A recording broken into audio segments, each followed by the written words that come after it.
1, 2, 3, 4.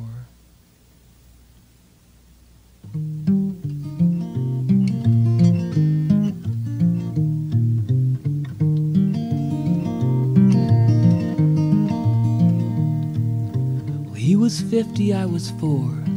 Mr. Mays lived down on Isle Court. It was a prime location for neighborhood sports, dirt clod fights on summer days. It was a place for us to gather.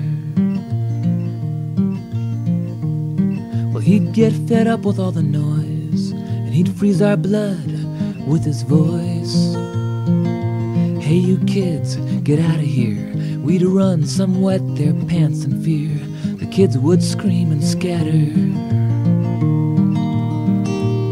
Well, they'd drop their rocks and run away.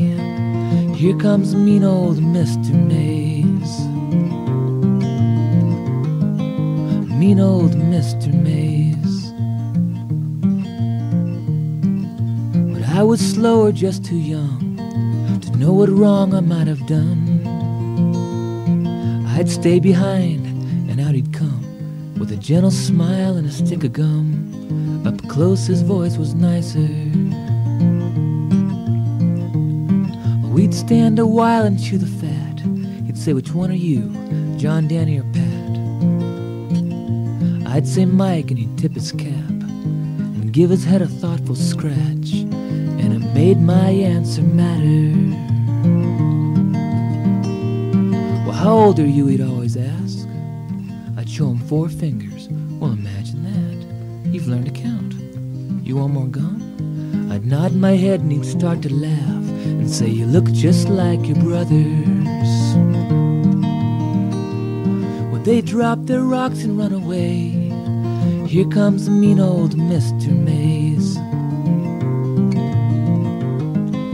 Mean old Mr. Mays.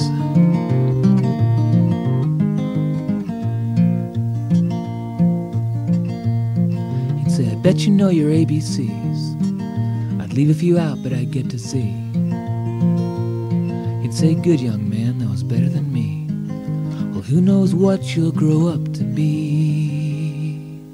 A pitcher or a batter?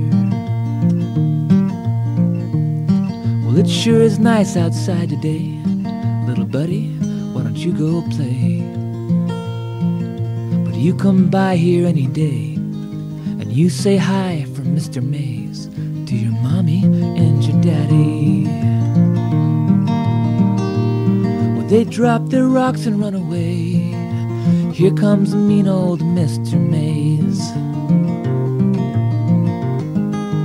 Mean old Mr. Mays. Mean old Mr. Mays.